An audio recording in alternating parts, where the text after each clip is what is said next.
I'm Gabby Young, and I'm excited to be hosting an Amazon power seller today, Russell Wollam, otherwise known as Russ, in today's live interview. Russ is actually one of Feedvisor's customers, and with 20 years of online retail experience under his belt, that's probably one of the most experienced sellers ever.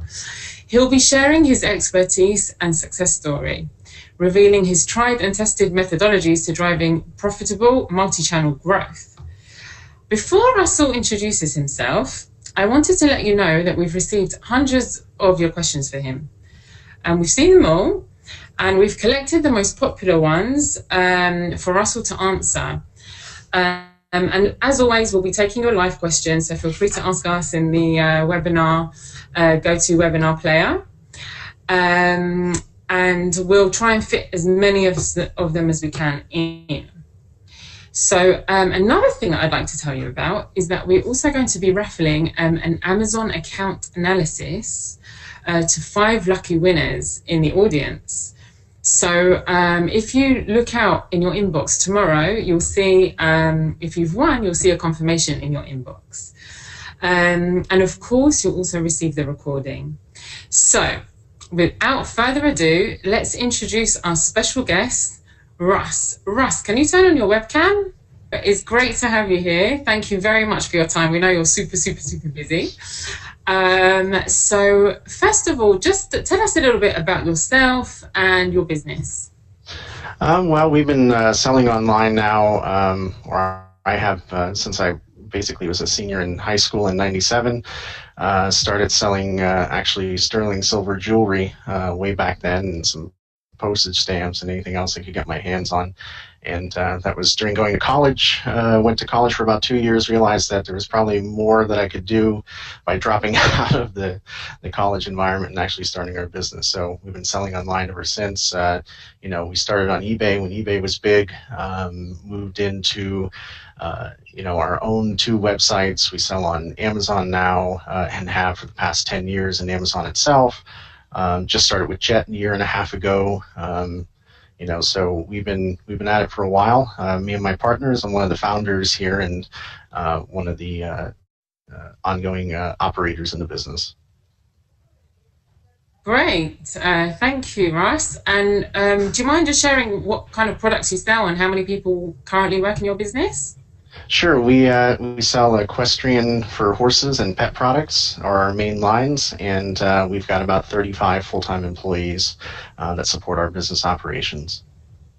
Oh, great. So when did you start selling on Amazon? Because I know you started on other marketplaces. We actually started on Amazon before Amazon even knew it was itself in the Z-Shop land. There was a thing called Z-Shops way back on Amazon, and I think we were doing $100 a day or something on that, and they shut it down and we shut it down. But officially, I would say relaunched back in 2007. Wow, so you're really a veteran. We've got plenty of scars to prove it, I think, too. So hopefully some of those lessons can help some of the audience today. And just one more question. How long have you been with Feedvisor? I did tell the audience before that you're a Feedvisor customer, but it'll be good to know how long you've been with us. We actually signed up late summer or so last year. So we've been working with the team for a little over 6 to 8 months. I can't remember exactly the date, but we came from another repricer and had been shopping for a while, and then finally decided to come over to the Feedvisor team. And was that a good choice for you? So far, it has been. I mean, we were, with a rule-based repricer, and we had not repriced for a long time. Then for a year and a half, we started repricing with the rule-based repricer, and it really started this bidding war. And then we came to Feedvisor, and, we sort of reversed the trend a little bit there. Okay, good to hear that.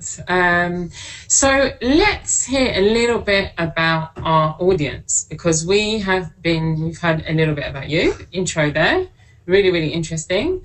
But before we start to get deeper, I'd like to get to know the audience a little bit better. So we're going to ask you a series of 3 questions, and let's see how fast you can answer and what your answers are. So if we can have the first question, please. The first one is, are you selling private label? We just see the question comes up. Let's see. Okay, so on your screen now, you'll see 3 options.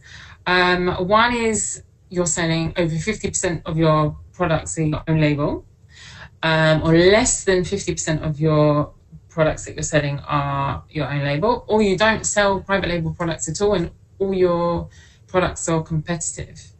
So I'll give you a couple of seconds to fill that out for the next one. Okay, so for this one, exactly 50% of you are private label sellers, and the rest are either less than 50% or none at all. So that's really interesting.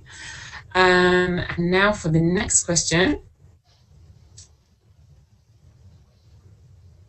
So there's obviously a lot of talk with Amazon sellers about FBA, whether it's a good idea or not. And I'd love to know how many of you are using FBA. So just select one of the options if it's over 50% of your business is fulfilled by FBA, less than 50%, or you're not using FBA at all.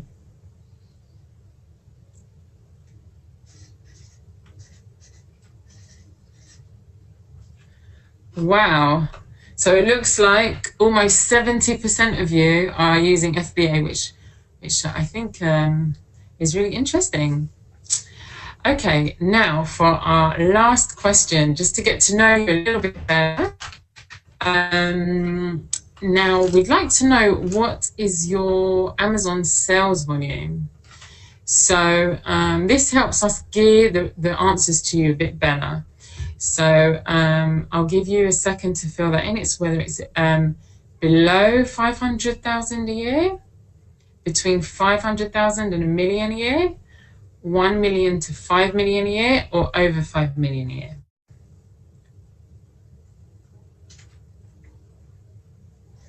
The answers are coming in now.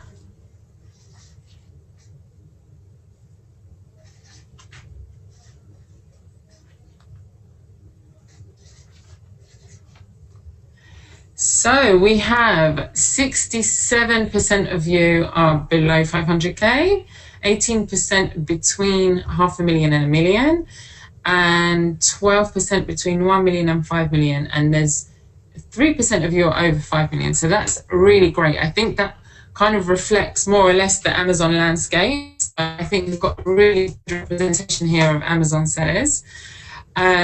So without further ado, I know you want to hear from Russ, not from me. So now I'm going to start the real questions. So Russ, can you tell me a little bit about how you source your products? I know that a lot of people really want to know how you find the right products to sell. So how did you get into equestrian products? Well, my experience with equestrian was a little bit by accident. I just happened to work in an equestrian company, and there was a whole bunch of opportunity that surrounded it. But today, as we're adding to our line, I would think the number one thing that we try to do is not step too far outside of what we understand as our product base. I know I look up on Amazon, and there's lots of iPhone accessories and watches and different things we could hop into, but it's not really something we understand. So one of the things is we try to keep close to what our line of expertise are. And then a lot of it is, keyword research or number of competition, or is this product, new or unique in some way that we can take it to market. So I think one of the things we've been looking at is when we're getting into a line now, I think Feedvisor has a scouting report. So we've been using things like that where it says, is Amazon on this listing? Is how many competitors are on this listing? What are the different data points as far as pricing go that we can gather, or sales rank in the particular Amazon categories? And then we also take a look in the general marketplace. What is Google doing?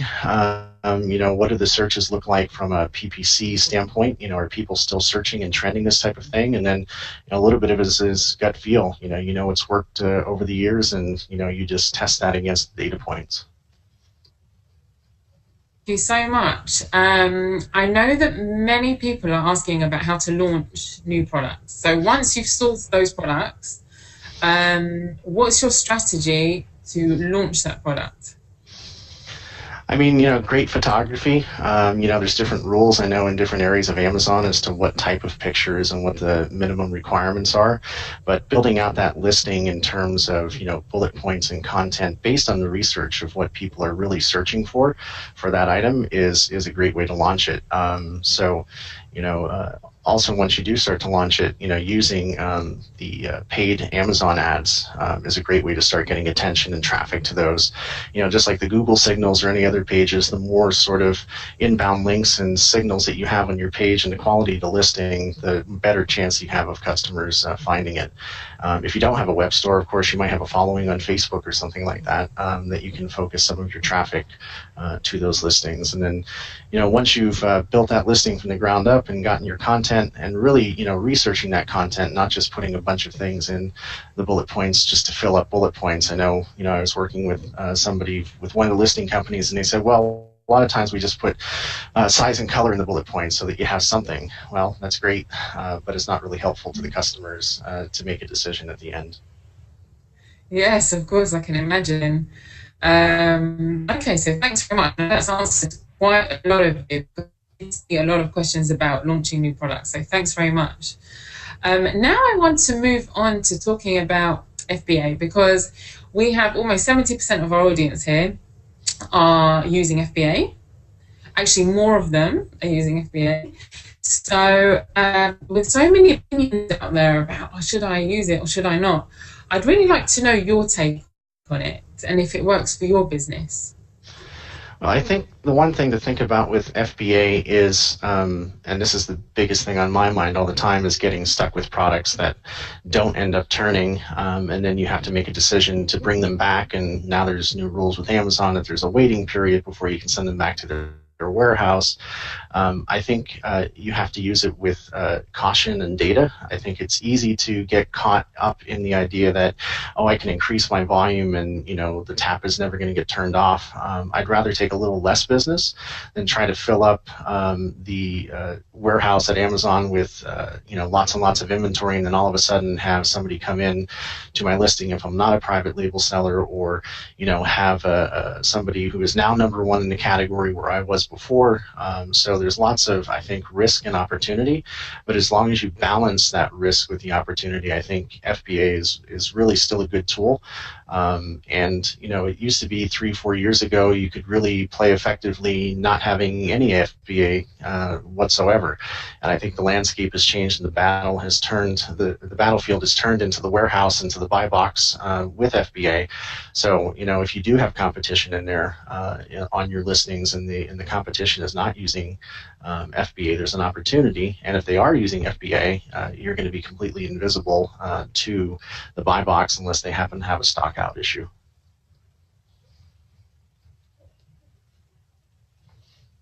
Okay. You might be muted there. Okay, so now you can hear me. There we go. Okay, I want to move on to how you grew your business. So first of all, that moment where, would you mind sharing approximately how much you're selling a year on Amazon? I don't want to share the exact number, but it's many millions. So we do a different avenue. We don't rely just on Amazon for our sales. And, one of the lessons that we learned a long time ago is that there's safety and diversity. If you're only an Amazon seller today, and, I know I saw a poll out by somebody, and one of the number one fears is getting your Amazon account taken away due to, some rule or regulation or violation that you may or may not have known about. We went through many years of that with eBay. I can remember, we woke up, we always used to joke about summertime would come, and the interns at eBay, we joked, would come in and they would just learn the rules for the first time. And, all the things you would talk to your normal account rep about when they were on vacation, some intern was trying to get a position and find something out, and you got your account suspended for, something you were working on improving. So, we have 2 websites today. We sell on Amazon, we sell on eBay, and if there's anything I can say is that, don't put all your eggs in one basket. We just the other day got a notice from Rakuten, and we were a Rakuten seller, and they're now eliminating their third-party sellers, the majority of them, and really rationalizing what they're doing. Anything can change at any time. Google changes their index on a regular basis, or somebody. I think, what was it the other day at Amazon? Some fat fingers accidentally turned off some servers a few weeks ago. Maybe some fat fingers, maybe some fat fingers might take some search terms and accidentally suppress them in some way. So, there's always safety in doing multitudes of things if you can, and growing your brand outside of Amazon. I just ordered I think I was telling somebody earlier, a watch band from Amazon for my Apple Watch, and I was, first of all, afraid because it wasn't an official Apple Watch band, but second, the feedback was good, so I went and tried it anyway. And but I get it in, and it's a nice presentation, but I can't even remember who the seller is, and I only unpacked it 3 or 4 hours ago. So if you can grow your brand presence outside of the Amazon walls, you constantly want to do that. Yeah, and I think in turn that drives more traffic to your Amazon, more natural traffic, or organic traffic to your Amazon store too, because people start to look for your brand. So, Yeah, exactly. sounds. So, which platforms exactly are you selling on? As far as the actual software, so we sell on Amazon and eBay. So, which e-commerce platforms? So, which marketplaces apart Oh, from Amazon and Rakuten? You yeah, can go. we also sell on Jet. We're applying to go onto Walmart. I think those are all important avenues because you're going to have a lot of your competition that are doing the same thing. So if you're not in those spaces with them, then you're leaving potential dollars or market share on the table. But we also operate 2 websites on the Magento platform, going live here pretty soon. We're changing from a lot of in-house systems to commercially available systems as we start to grow our business yet, through another phase. Okay, great. So, so this is the bit that I think everyone's super, super interested to know. If you can tell us the point that you crossed the 1 million mark, when you realized, whoa, I'm making over $1 million a year. When was that, and how did you get to that point? That was back in the early eBay days, as far as the actual business itself. The 1 million mark on Amazon, I think we were about a year and a half in, back in 2007, before we got to the million and a half mark on Amazon.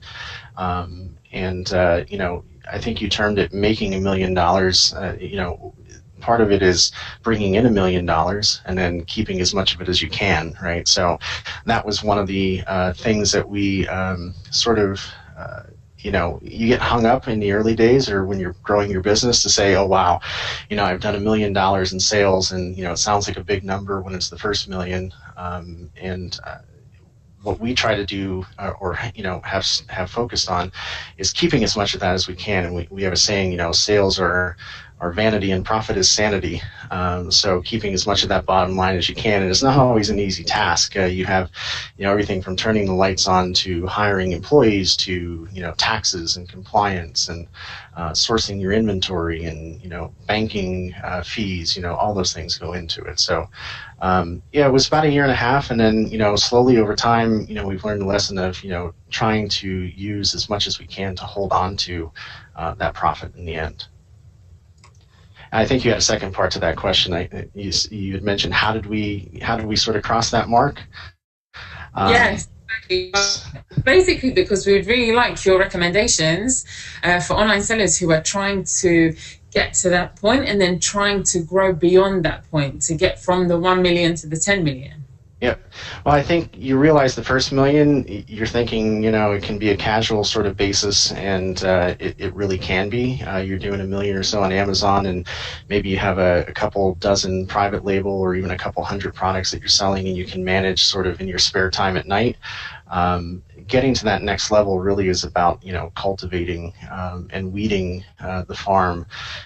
You can plant a bunch of seeds and it's fun to watch them grow, and then all of a sudden you realize that the more seeds you plant, the more you have to weed your farm and somebody actually has to pick the fruit in the end.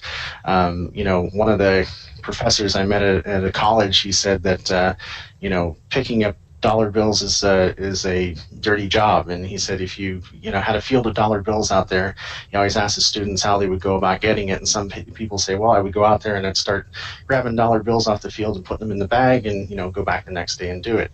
Other guys would say, well, I'd hire a whole bunch of people and share the proceeds with them, and other people would say, well, I'd make a machine to grab as many dollar bills as I can. And I think it's about, making that machine to grab as many dollar bills as you can, and then making sure the machine is in good working order. So if I can say anything, all those little things that people do that say, oh, that doesn't take a lot of my time, they all add up at the end of the day. So if you can separate it into a group of different jobs or segments of jobs, an area of your business that is finding new product and making sure that the seeding process is constantly going, then another process to make sure that you're constantly weeding the farm and weeding your products and making sure that there's sustainability in it, are two of the biggest things. And then throwing any kind of tools or automation at it that you can, so that you don't have the people time that are behind it, I think are the biggest things to growing that business. So that's really interesting, because one of our listeners actually asked, this is what they said: we are very interested in growth and scaling our business, and we're trying to figure out what systems to implement so that we can maximize our time and be as efficient as possible. So their question is, what systems and processes and people do you have in place in order to achieve maximum efficiency? So one of the things that we did early on was we tried to build software ourselves to do a lot of the different tasks. And I think we were on the right tracks for doing those. Today, we're more about at the level that we're at of stitching together systems that do the best job for what you're looking for. So, for instance, and it's not for everybody, and I'm not plugging, Channel Advisor, but we went with Channel Advisor to do all the listings and maintain the catalog for our Amazon and other marketplace sales.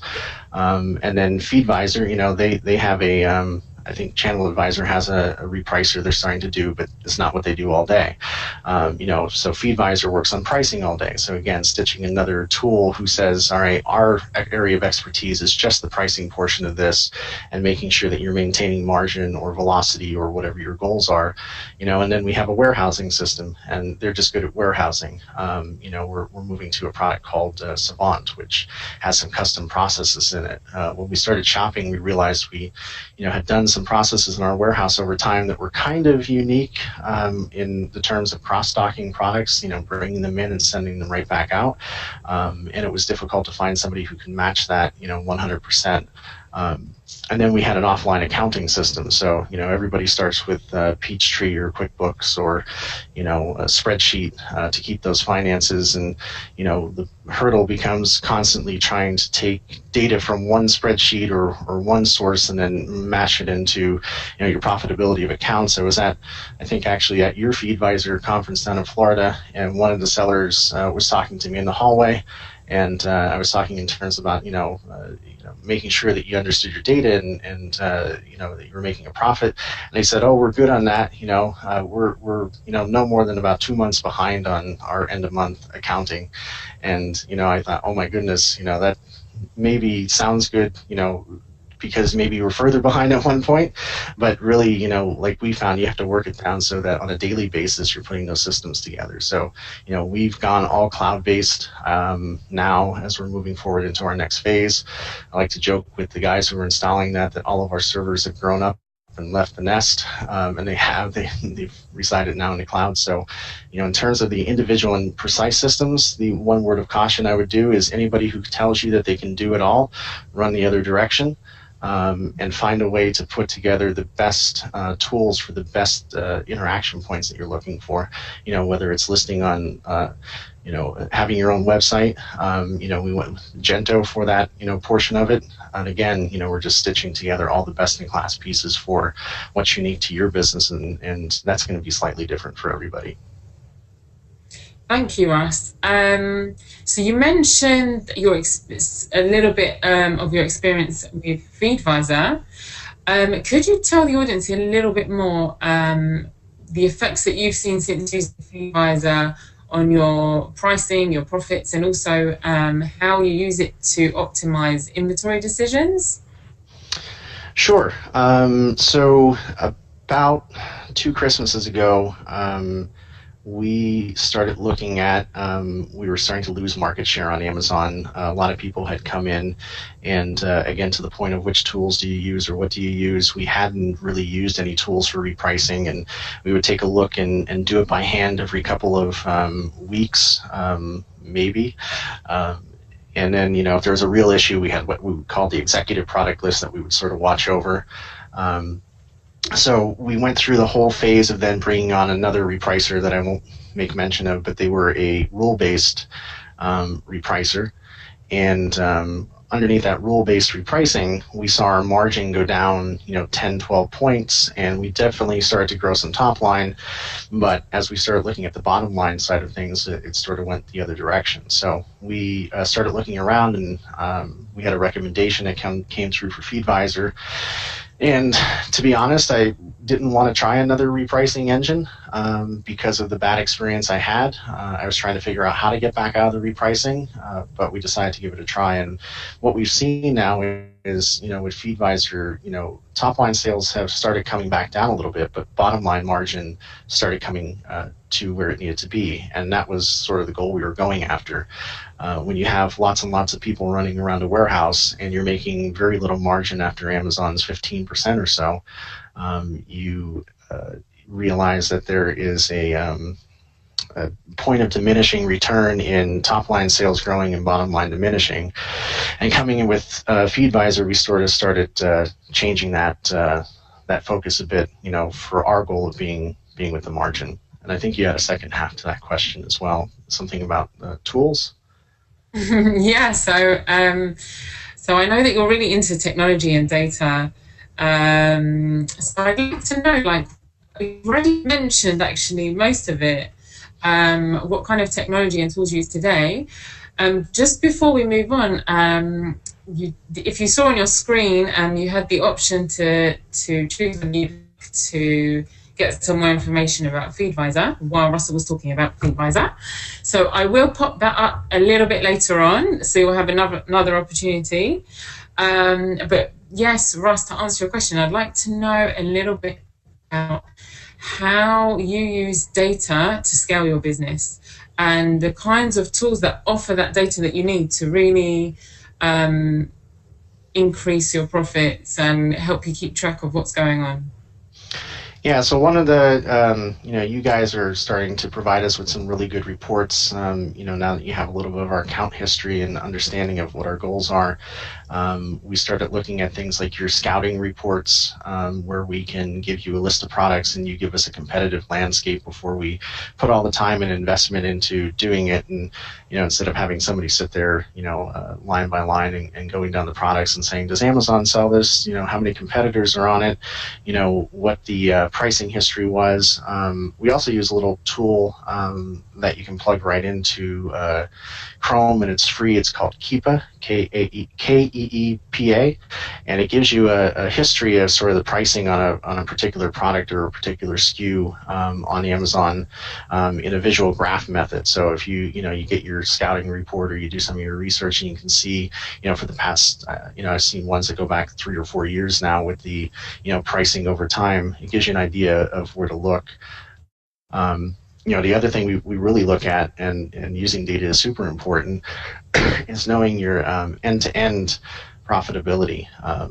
Some people say, well, I've talked to a couple of sellers and they say, well, do you worry about your returns? They say, no. They say, they come back and we just sort of don't think about that in terms of doing business. Well, if you have products and you got to dump 20% of them on a continuous basis, when they become uncompetitive, then you have to, calculate that in terms of your margin. So, a lot of people don't think about freight into Amazon as a cost of doing business.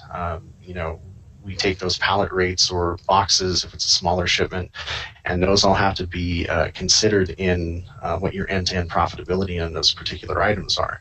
any expense that you can find. I mean, we had warehouse guys who were using brand new boxes to ship stuff into Amazon that they were just going to unpack and throw away, and just saving even money on those boxes and taking it into consideration as part of it. But as far as using that data, you have to have visibility to that data.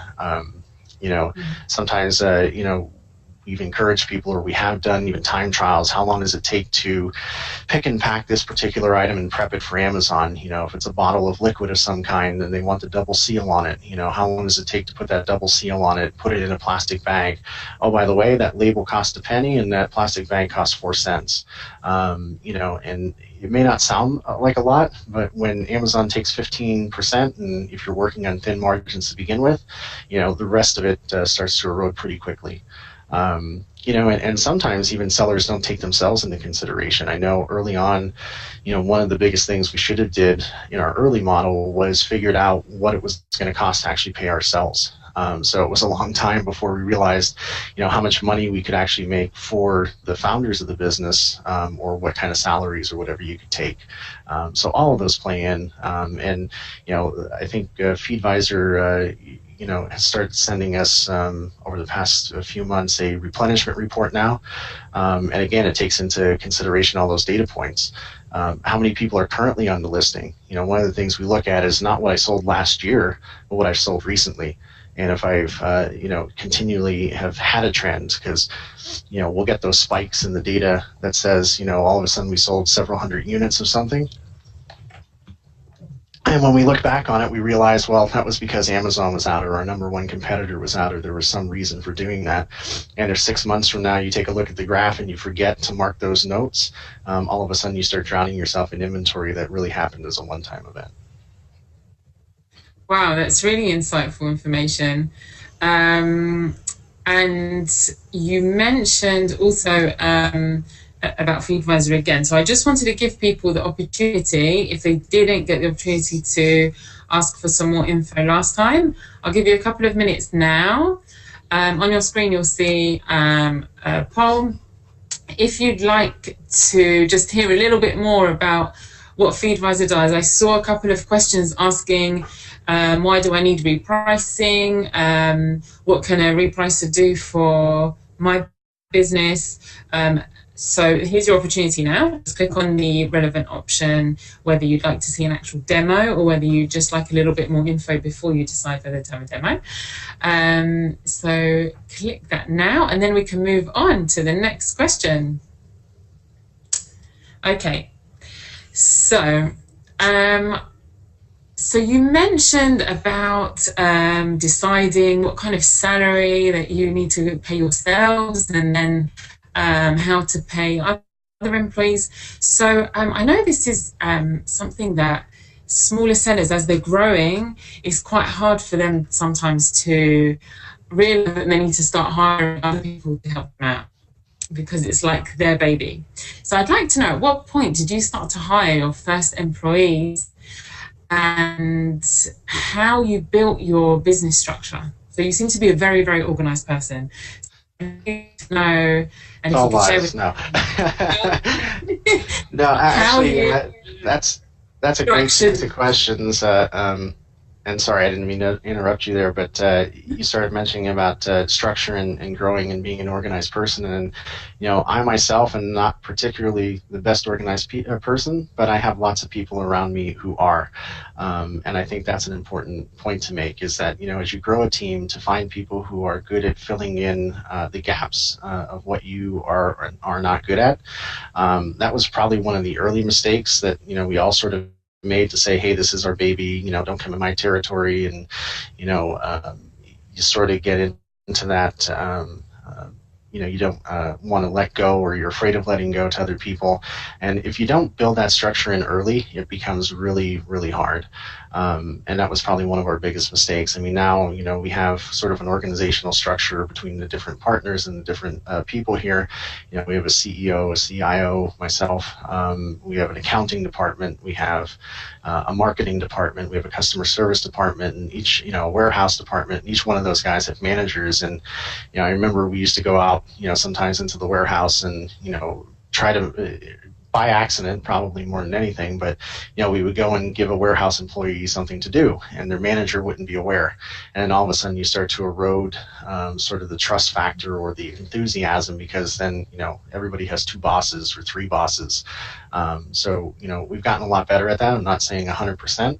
I would say 98%, but that would definitely be one of those things where organizing your business in a way that you can scale it and can grow it.